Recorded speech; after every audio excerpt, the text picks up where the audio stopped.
Boa noite, irmãos e irmãs da Sociedade Espírita Francisco de Assis, bem como a todos os que nos assistem. Com alegria iniciamos mais um encontro, agradecendo ao Criador por todas as bênçãos recebidas e rogando aos benfeitores espirituais nos ampliem o entendimento do tema da noite, que versará sobre piedade filial. Subitem contido no Evangelho segundo o Espiritismo, capítulo 14, título Honrai a vosso pai e a vossa mãe. Allan Kardec inicia esse capítulo com o livro Êxodo do Velho Testamento, capítulo 20, versículo 12, onde está escrito, abre aspas, honrai a vosso pai e a vossa mãe, a fim de viverdes longo tempo na terra que vosso Deus vos dará. Fecha aspas. Os hebreus nessa época estavam no deserto, não entendiam além da vida física e achavam que o mestre prometia a terra que eles iriam viver. Mas o mestre lhes falava da pátria espiritual. Depois Allan Kardec vai usar o diálogo de Jesus com o moço rico, que chegou junto ao Rabi e perguntou: que obras devo fazer para alcançar a vida eterna? E Jesus respondeu: se queres entrar na vida eterna, observa os mandamentos da tradição judaica. O jovem perguntou quais mandamentos, e Jesus então lhe diz: não matarás, não adulterarás, não furtarás, não dirás falso testemunho, honra a teu pai e a tua mãe, e amarás ao teu próximo como a ti mesmo. Nós vamos ver que também estão colocados no item 1 desse referido capítulo,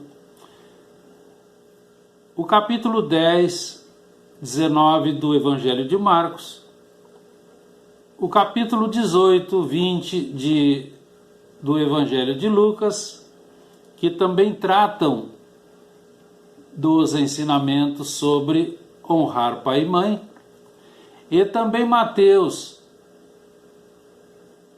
capítulo 19, versículos 18 e 19. Só que Mateus é o único que vai colocar como o mestre falou: honra a teu pai e a tua mãe e amarás ao teu próximo como a ti mesmo. Aí ele já está nos mostrando e demonstrando a inteligência de Kardec, apresentando uma certeza: a verdade sempre esteve presente em todas as épocas da humanidade, porque ele vai extrair de todas essas instruções para fazer a montagem da parte inicial do capítulo 14 do Evangelho. Então ele usa o Velho Testamento como alicerce, ele vai usar o Novo Testamento como o edifício, apresentando Jesus quando ele também diz: eu não vim destruir a lei de Deus, e os evangelistas. Então o mestre Lyonês, ele atualiza em termos práticos a verdade. Com a doutrina espírita, ele amplia as instruções do mestre e desenvolve com muita precisão e clareza. Por isso nós precisamos examinar tudo e reter o que é bom. Também encontramos o apóstolo Paulo, na carta aos Efésios, a seguinte instrução: honra a teu pai e a tua mãe, porque é o primeiro mandamento que contém uma promessa, a promessa da vida espiritual. Mais modernamente, o espírito André Luiz por Chico Xavier retorna no livro Evolução em Dois Mundos, lá no capítulo 20, apresentando os mandamentos numa linguagem moderna. Abre aspas. Lembra-te de que a tua dívida moral para com teus pais terrestres é sempre insolvável por sua natureza sublime. Fecha aspas. Estamos vendo toda essa pesquisa para encontrar respaldo no título, para o título do capítulo, Honrai Pai e Mãe.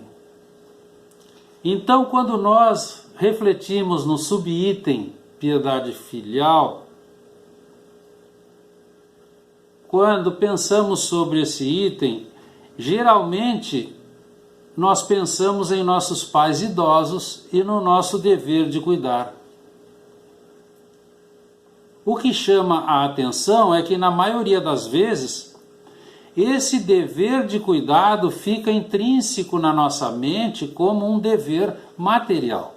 Exemplos: preciso dar uma quantia em dinheiro para que eles não tenham necessidades, preciso colocar para morar em um bom lugar. E está tudo bem e está tudo resolvido. É um ledo engano. Mas mais grave do que esses exemplos é o fato de que muitas vezes, muitos filhos, ao acreditarem que estão auxiliando com caridade moral, deixam que os genitores permaneçam em um cômodo da casa e terceirizam a educação de seus filhos para os avós, acreditando que estão deixando os avós felizes e que isso é piedade filial. O mestre Lyonês nos instrui que a piedade dos filhos para com seus pais é consequência da lei divina, lei geral de caridade e de amor ao próximo, porque não pode falar em amor ao próximo aquele que não ama seu pai ou a sua mãe. Então nós encontramos pessoas que querem, de certa forma, salvar o mundo e não conseguem auxiliar as pessoas que estão dentro de casa, no seu lar, principalmente pai e mãe. O Criador apresentou a todos que é necessário respeito, atenção, obediência, humildade, docilidade, benevolência, delicadeza, cuidados amáveis, compaixão, afeição e ajuda. Todos sentimentos de humanidade, deveres morais. E esses deveres se estendem naturalmente àquelas pessoas que fazem às vezes de pai e de mãe, às quais tanto maior mérito tem quanto menos obrigatório é para elas o devotamento. Os pais do coração. Os filhos têm tarefas e deveres que, se não forem bem atendidos, podem complicar o futuro espiritual de todo o grupo, iniciando por eles. E a reencarnação nos faz entender que todos recebemos, além de resgates do passado, o efetivo aprendizado de novos hábitos e atitudes que nos auxiliam na reconstrução moral. Os candidatos a pais comprometidos assumem responsabilidades perante a prole. São consultados os mapas das responsabilidades pessoais, são apresentados pelos guias espirituais uns aos outros, todo o grupo, conscientizando-os do trabalho de amor que irão assumir. Então, quando pai e mãe produzem um corpo, o espírito que vem para habitá-lo vem do mundo espiritual para progredir, Essa é a missão que está confiada ao pai e à mãe. E todos podem desempenhá-la porque não exige o saber do mundo. Então é uma reunião de serviço espiritual no tempo e no espaço, porque vão burilar os sentimentos daquele pequeno grupo para a eternidade. E a lei do amor nos reúne nas famílias, sob a proteção de Deus, sob o amparo e a expectativa de vitória dos construtores da vida, num maravilhoso reencontro. Então, quando os pais recebem nos braços o corpo recém-nascido do filho, o lar todo se modifica. O casal deixa de pensar em si, para alongar olhares ao pequeno e frágil ser que lhes veio compor a constelação familiar. Estrela nascente no firmamento do lar que se amplia. Esse ser traz em si promessas e objetivos a alcançar. É alguém que já jornadeou pela terra mais de uma vez em corpos diversos e que chega trazendo experiências, virtudes, defeitos, registrados, conquistados ao longo desses vários ir e vir pelos planetas. Então ele mesmo traz um programa a seguir. E é nesse momento que os amigos espirituais nos informam: nossos pais são nossos irmãos, a quem Deus nos confiou nesta reencarnação como responsáveis importantes da nossa atual fase evolutiva, porque todos somos espíritos interligados por laços morais e que necessitam de apoio para seguir na caminhada. Então, se os pais devem auxiliar no desenvolvimento físico, intelectual e moral, para que nós possamos progredir, orientando-nos na prática do bem, nós, enquanto filhos, devemos ter para com eles somente sentimentos humanitários, nunca esquecendo: nada do que fizermos por eles pagará a confiança e o amor que nos ofereceram ao nos receber na terra.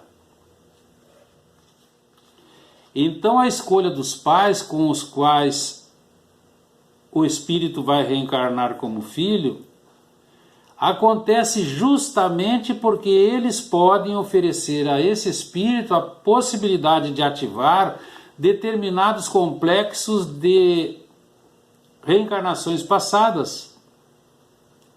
Então a criança terá naquela família as dificuldades, as facilidades, tudo necessário para que ela possa cumprir aquilo que foi planejado antes do reencarne. A família será aquela capaz de propiciar o positivo e o negativo que ele precisa para evoluir. E aí uma pergunta surge: e os pais ausentes ou tiranos? Os pais negligentes ou irresponsáveis?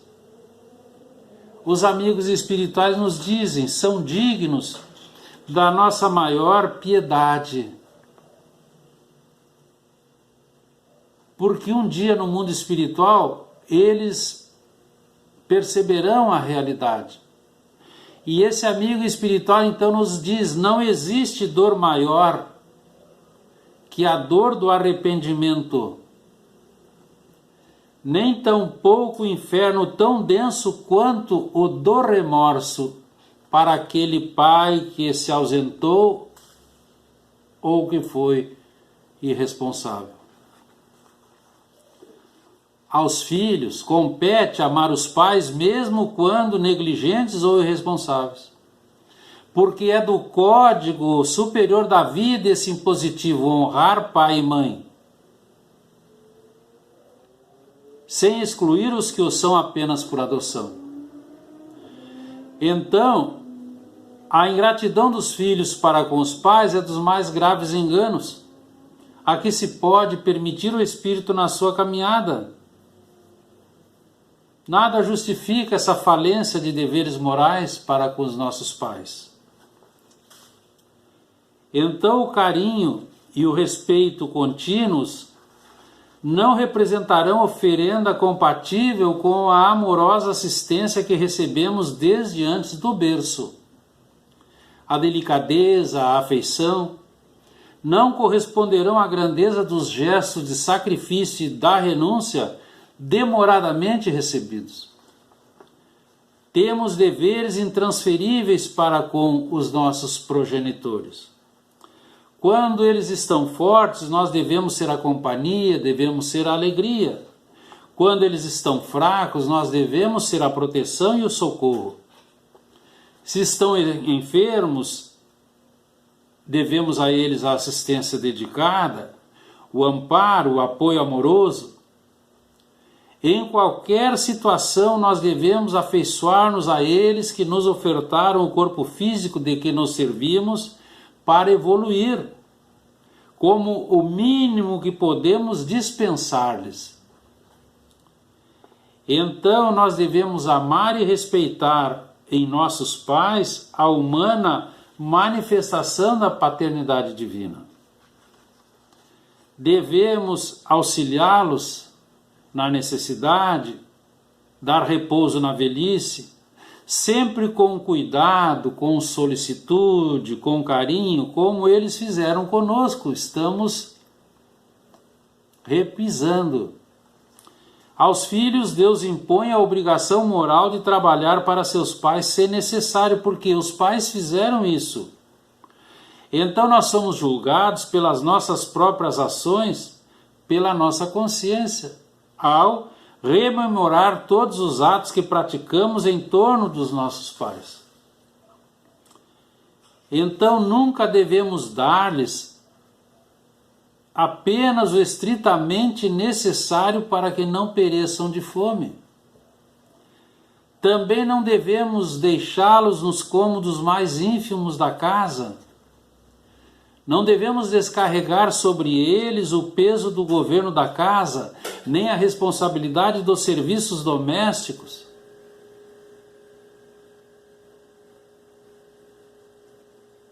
E nós encontramos essas situações.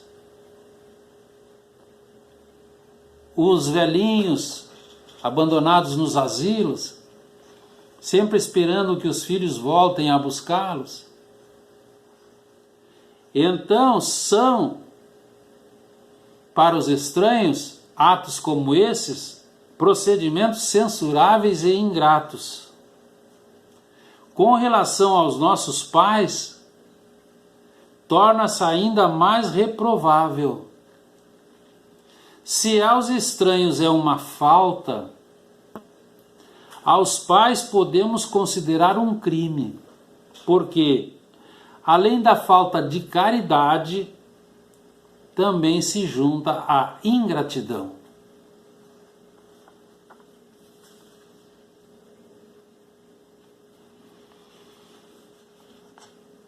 Nós temos nesse capítulo 14 também o Espírito Agostinho, uma mensagem em Paris, 1862, só rapidamente, para não fugirmos do texto. A ingratidão dos filhos. E vamos encontrar que a ingratidão é aquela ação egoísta de toda pessoa que, ao ser assistida, amparada, favorecida ou criada por outrem, não avalia nem reconhece os atos fraternais e meritórios. A amiga espiritual Joana de Anges, ela nos escreve, muito raro, o sentimento da gratidão nos homens, ainda hoje. Então a ingratidão expressa o primarismo espiritual de quem a carrega, porque o ingrato é sempre um atormentado, que supõe tudo merecer e nada retribuir, constituindo nó da moral, porque é manifestação de inconsciente orgulho, e isso só nos prejudica. Então o amigo espiritual Emmanuel, nos diz que os filhos devem refazer milhares de vezes as suas demonstrações de humildade e serviço perante o pai e a mãe,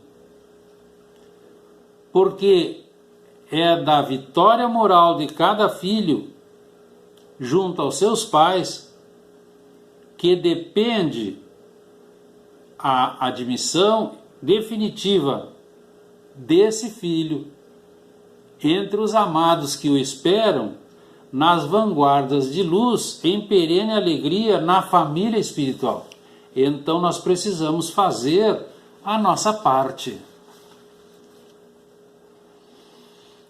Um dia, na pátria espiritual, se tivermos feito bem o nosso trabalho de amor, principalmente aos nossos pais, as leis divinas determinarão recolhamos com grandes juros de alegria tudo o que demos, do que somos, do que fazemos, do que sabemos e do que temos, em socorro dos nossos genitores, transformando tudo em eternos valores espirituais, que nos assegurarão ampla felicidade.